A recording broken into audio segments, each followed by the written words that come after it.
The date, June 10th, 1973, will forever be one etched into the webs of The Amazing Spider-Man, as the night that Gwen Stacy, the longtime girlfriend of Peter Parker, was killed. This incredibly tragic moment shook the comic book world to its very core, as readers were powerless, much like their hero, to prevent such horrors from taking place, and simply had to watch as Gwen fell to her death. The Night Gwen Stacy Died comic book storyline is easily one of the most well-known, iconic, and equally heartbreaking Spider-Man stories ever told. The events that unfolded in The Amazing Spider-Man issues 121 and 122 forever changed the landscape of the Wallcrawler, giving Peter Parker his greatest and most impactful loss since the death of Uncle Ben. Gwen Stacy's death has become an integral part of the Spider-Man mythos, serving as a constant reminder that despite his best efforts, Peter Parker just can't save everyone. And as our favourite webhead continues to fight crime and protect the ones he loves, he does so with a constant reminder of the burden of which he must always carry. But with such an iconic and memorable storyline, one which changed the very nature of Spider-Man and Marvel Comics forever, I find it equally fascinating to look beyond the panels and the page to the real people behind the stories and the decisions they made that ultimately led to Gwen's demise. So in this video, I want to discuss just how Marvel made the decision to kill off one of the first true loves of Spider-Man, analyse the key decisions and pitches made behind the scenes, and try to understand just why Gwen Stacy had to die, and the long-term impact it's had on Spider-Man and the comic book industry as a whole. So, before we begin to talk about the factors that led up to the character's eventual death, I first want to briefly touch on the origin of Gwen Stacy and her role and significance in the early years of Spider-Man. Gwen Stacy first appeared in The Amazing Spider-Man issue 31 from December 1965, created by the series' original creative team, Stan Lee and Steve Ditko. Initially introduced as a fellow student of Peter Parker's, Gwen eventually became a romantic interest for Peter, with Lee choosing to move away from Peter's on and off relationship with Mary Jane Watson and make Gwen the series' primary love interest. However, there was just one problem. Even though Gwen Stacy physically appeared in Spider-Man comics prior to Mary Jane, who made her formal introduction in Amazing Spider-Man issue 42, MJ's now infamous debut, mixed with the incredible chemistry that her and Peter demonstrated in the early issues of their relationship, meant that readers weren't necessarily receptive to the idea of breaking the pair up and have Peter instead date Gwen. Lee himself kind of noted this problem, admitting that, "No matter how we wrote it, Mary Jane always seemed more interesting." With the Spider-Man writers now stuck at a crossroads and a love triangle that fans just weren't receptive to, questions began to be raised in the Marvel Comics office as to what they should do. Should they relent and have Peter reconcile with MJ? And if so, what would become of Gwen Stacy? This creative conundrum rumbled on from the late 1960s and into the early 1970s, when Lee left the series and was replaced by Jerry Conway, who, alongside artist John Romita Sr., were the ones to ultimately make this call. As the story goes, the pair were told to come up with a new storyline that would shake up the Spider-Man status quo by then editor Roy Thomas. Thomas, eager to see a Spider-Man comic that would have a truly long-standing impact on both the character and his readership, met with the creative team on several occasions, attempting to draft out a story that would service such demands. In the end, Thomas proposed killing off an established and major character within the universe, someone Peter Parker deeply loved and cared about, and that had been there for him when no one else was: Aunt May. However, as the trio began plotting out and debating this idea, Conway and Romita were hesitant to commit to killing off Peter's maternal figure, arguing that if Aunt May was no longer around, Peter would lose two important character traits. Firstly, his attachment to his only remaining family member served as a source of both strength and worry, with Peter constantly having to question and assess how his actions would affect Aunt May. And secondly, they felt that without a parental figure in the series, Peter would appear drastically older than they wanted to write him, to the point where the writers felt that they wouldn't still be able to market the comic to a majoritively teen audience. As a result, Conway and Romita instead pitched killing a different supporting character, with Conway noting the dilemma the company faced regarding the two rivaling love interests, proposed killing off either Mary Jane or Gwen Stacy, with the pair ultimately choosing Gwen. As Conway later noted, Gwen was ultimately chosen due to the belief that her and Peter's relationship felt a little too perfect, and that in comparison, putting Peter with someone like Mary Jane would add more layers to both characters beyond simply being in love. In Conway's mind, killing Gwen Stacy off would accomplish a number of different things. Firstly, it would enable the writer to deliver on the editorial mandate set upon him to produce a truly shocking and memorable storyline. Secondly, it would allow him to eventually build towards developing a more serious relationship between Peter and MJ. And thirdly, killing Gwen would ultimately reinforce the notion of tragedy that has always remained central at the heart of Spider-Man stories, giving Peter an enormous loss to mourn for alongside Uncle Ben. And with that, the date was set for the 10th of June 1973, as the night that Gwen Stacy would meet her death. So, with all of the behind-the-scenes decisions made and plans finalised, it's time to delve into the actual graphic novel and discuss how the writers built up and pulled off the death of Gwen Stacy. The building blocks to this story can actually be traced back to some of the early Spider-Man stories, back when Lee and Ditko were the main creative team.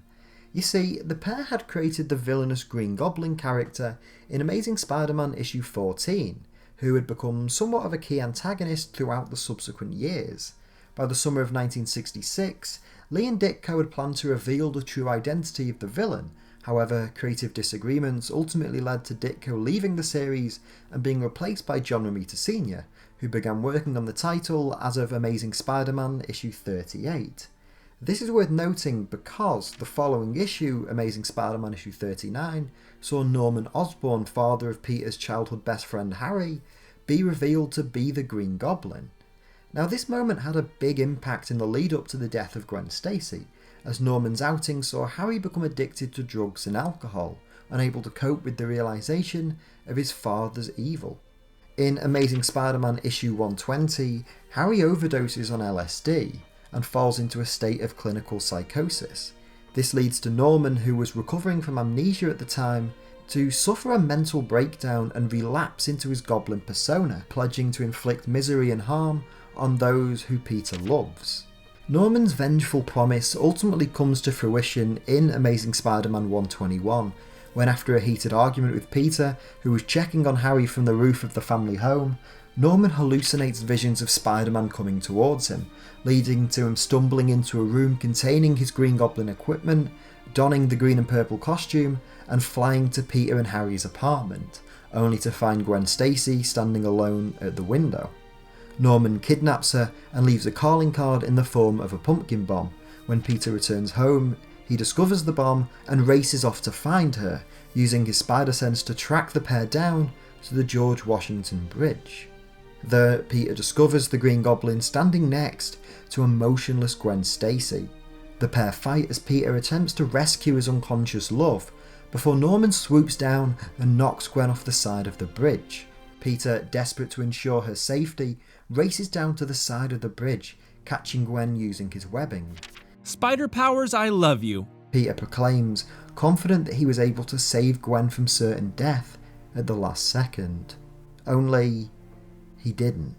Whether Gwen died from the fall or the sudden jolt of Peter's web catching her on impact, Gwen is dead. Peter slowly realises this, and his smug assured demeanour vanishes. He races over to Gwen's body. "Gwen? Hey kid, what's wrong? Don't you understand? I saved you. You can't be. No! Oh no. No. Don't be dead, Gwen. I don't want you to be dead. I saved you, honey. Don't you see?" Realisation slowly sinks in as Norman taunts the wall crawler from his glider.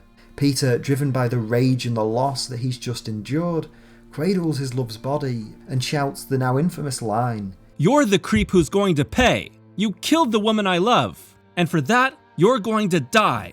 While Gwen's tragic end takes place in Amazing Spider-Man 121, the story continues into the following issue, where Peter, fueled by rage and vengeance, tracks Norman down to a warehouse, ambushes his foe, and beats him senselessly, with every fist thrown full of the pain and loss that he feels. Peter eventually comes to his senses, realising that if he continues, he'll kill Norman. However, as he struggles with himself, Norman senses an opportunity, activating his glider, and tries to impale Peter from behind with it. Peter dodges in a sequence translated directly into the climax of Sam Raimi's 2002 Spider-Man film, and Norman is killed by the glider. Peter looks on as two people close to him die in the same day. He expects to find some sort of satisfaction in seeing Norman meet his demise, but nothing. His death can't and won't bring Gwen back, and it merely serves as a hollow victory. The story ultimately ends with Peter returning home to find Mary Jane waiting for him. The pair console and comfort one another on their shared loss as the comic ends. Conway and Romita's plan had seemingly been executed to perfection. Today, the night Gwen Stacy died is viewed as a seminal and all-time great Spider-Man story, but at the time, the reaction to it was extremely different.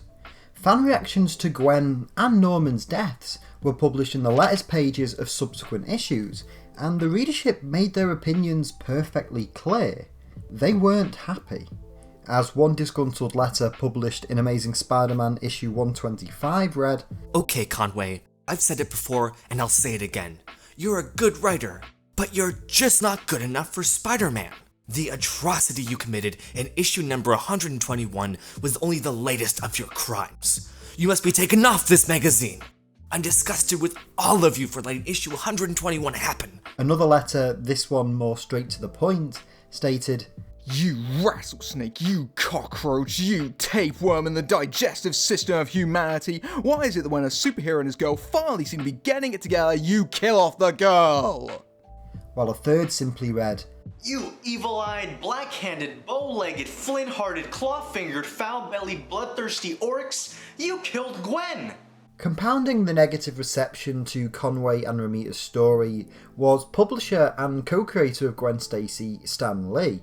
You see, when Conway, Romita and Roy Thomas first pitched the story, the trio sought out Lee's approval, as both the publisher of Marvel at the time and the co-creator of the character. And the three at the time believed that Stan had given them his blessing, with Jerry Conway recalling how he was okay with it to the extent that Stan paid attention to anything.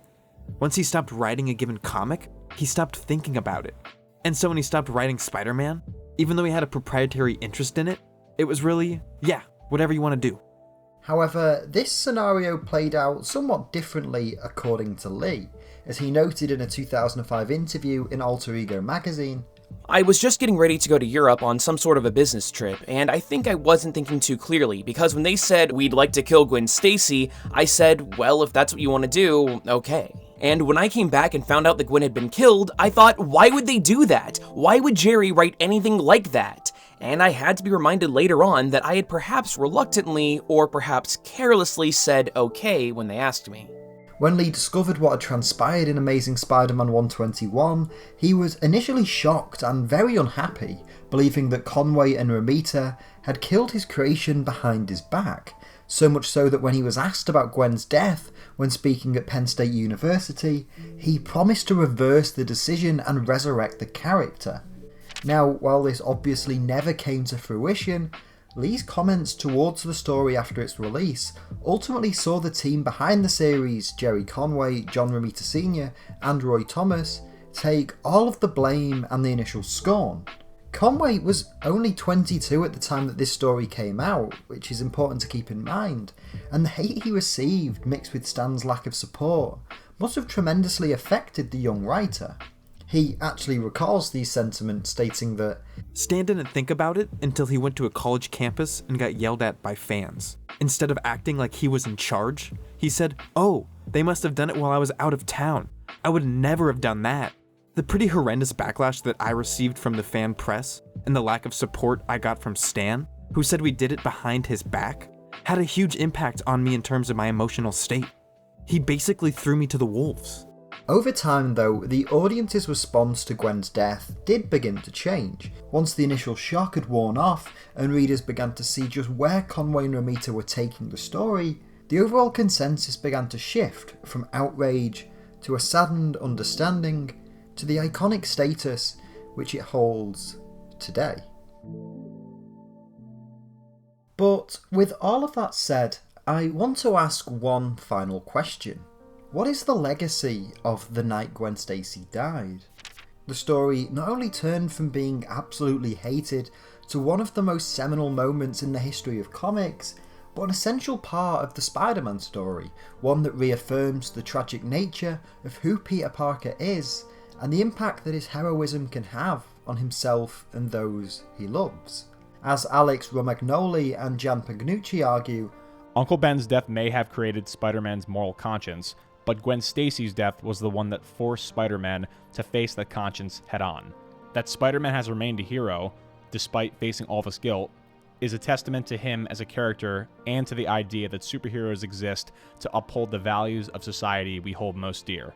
And while I think this is true, I do want to delve deeper and ask, how did Gwen Stacy's death affect Gwen Stacy? I feel like throughout this video we've touched on how Gwen's death has affected Peter, how it affected the writers at Marvel Comics, and how it affected the comic book landscape as a whole. But it's equally important to look at how it affected the character of Gwen Stacy herself, and the legacy of her life and character thereafter.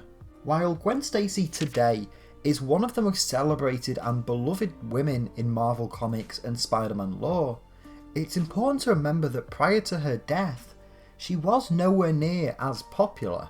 Gwen was simply one of two characters rivaling to be the love interest of Peter Parker, and was viewed by both the readers and the writers as the runner-up. As Jerry Conway described, Destiny already announced Peter's soulmate the day Mary Jane Watson appeared on his doorstep. She was obviously so right for him. I always assumed Peter's relationship with Gwen was just a temporary diversion from the true path fate had laid out for him. By having Gwen die in Amazing Spider-Man issue 121, the writers took a character that seemingly had lost their place within the Spider-Man world and turned her into an essential part of what Spider-Man is and what Peter Parker represents. In life, Gwen was unfortunately a runner-up in both the minds of the writers and the audience, but in death, she became his guiding light.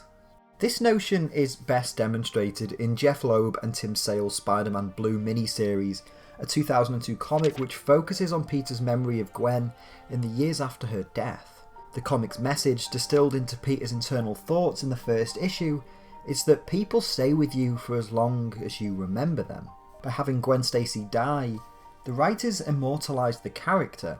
She transcended being merely a love interest never destined to be given the spotlight she deserved, and became a part of Marvel's DNA and Spider-Man's DNA, as essential as Aunt May, Mary Jane and Uncle Ben.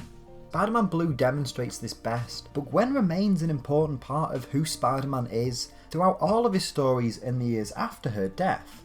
As the saying goes, you die twice, once when you stop breathing, and a second time when somebody says your name for the last time. And though Gwen's tragic end took away a now beloved character, it did ensure that her legacy will be felt forever.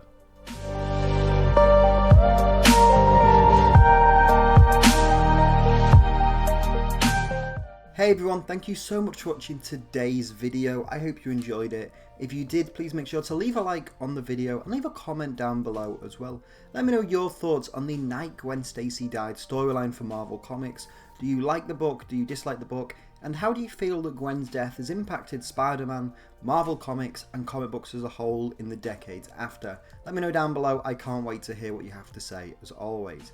I want to give a big special thanks to all of the talented voice actors who helped me out in today's videos. I can't thank them enough. The links will all be down in the description and the names will also be on the side right now. Go check them all out, let them know.